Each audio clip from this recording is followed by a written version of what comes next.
Svarshiklarni zo'riga vizif. Dunyoda hali bironta svarshik vertikal ko'rinishda bir qarishdan baland svarka quya olmagan. Ertavorada ko'pchilik. Mana bu quygan svarkaning balandligi naq 91 sm.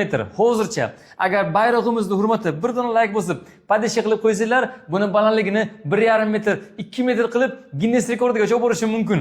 Ana shuni takrorlaydiganlar bormi? Svarkamizni hamma tomondan ko'rsatishim mumkin yoki xohlagan svarshik kelib ko'rishi mumkin.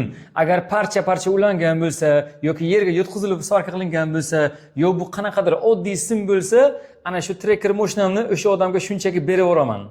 Ana qirog'i ana shu mashinani beraman.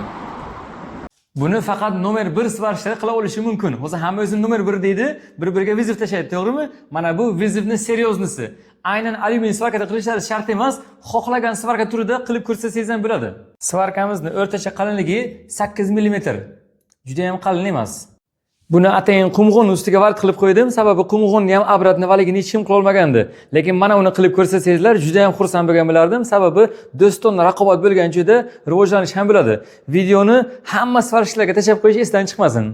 Tushunmaganlar uchun yana bir marta aytib qo'yishim mumkin. Bir tomchi quygan holda svarkani bo'yini ana shuncha baland qilish kerak. Yo bundan ham baland qilish kerak. Ana shu vazifa.